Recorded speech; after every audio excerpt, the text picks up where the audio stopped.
2 tool, ஒன்று இந்த cutter, இன்னொன்று இந்த மாதிரி ஒரு கம்பி. இது ரெண்டும் ரெடியாக வச்சுக்கோங்க. இப்போ எப்படி நான் வந்து இந்த வீட்டிலே ஒரு செடி நம்ம வளர்க்குறோம், எஸ்பெஷலி நமக்கு ஃபேவரட்டான ஒரு மல்லிகைப்பூ.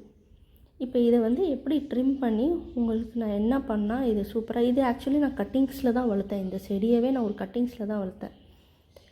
இப்போ இது எல்லாமே நான் வந்து ட்ரிம் பண்ணிட்டேன், ஃபுல்லாக கட் பண்ணிட்டேன்.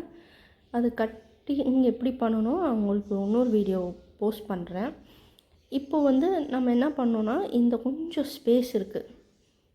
இப்போ இந்த செடியை நீங்கள் பார்த்தீங்கன்னா நான் கட்டிங்ஸில் தான் வளர்த்துருக்கேன். இப்போ இதை எப்படி நான் வந்து சிம்பிளாக, நீங்கள் உங்கள் வீட்டில் ஒரு செடி வச்சுருக்கீங்க, இல்லை உங்கள் ஃபேமிலி சைடில் யாரோ ஒருத்தவங்க வச்சுருக்காங்க, நம்ம அந்த கட்டிங்ஸில் கொண்டு வந்து வளர்க்கலாம் அப்படின்னு சொல்லி உங்களுக்கு ஐடியா இருந்துச்சுன்னா, நல்லா இந்த மாதிரி திக்காக நல்லா மெச்சூர்டாக இருக்கணும்.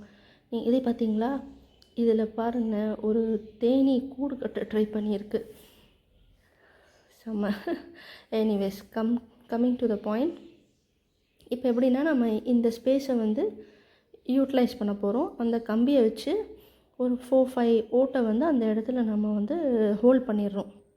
ஹோல்ட் பண்ணிட்டு அடுத்ததை வந்து அந்த கட்டிங்ஸை வந்து இந்த இருக்குது பார்த்தீங்களா, எப்போவுமே க்ராஸாக தான் வெட்டணும், ஸ்ட்ரெயிட் கட்டிங் பண்ணக்கூடாது.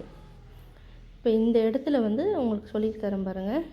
இந்த மாதிரி இது ரெண்டுக்கும் நடுவில் கொஞ்சம் க்ராஸாக வெட்டணும். போதும், க்ராஸாக வெட்டிக்கிட்டிங்கன்னா இப்போது இந்த மாதிரி கட்டிங்ஸை தான் வந்து நீங்கள் உள்ளே வைக்கணும்.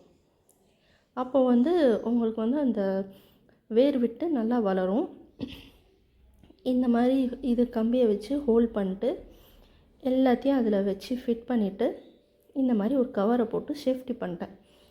இந்த கவர் தேவையில்லை தான், ஸ்டில் நான் வந்து யூஸ்வலி இந்த மாதிரி ஒன்று மாட்டி வச்சுருவேன். இந்த செடியே நான் சொல்கிறேன் பாருங்கள், இவ்வளோ உங்களுக்கு வந்துருக்கு பார்த்தீங்களா, இது நான் கட்டிங்ஸில் தான் வளர்த்தேன். நீங்கள் இந்த மாதிரி ட்ரை பண்ணி பாருங்கள்.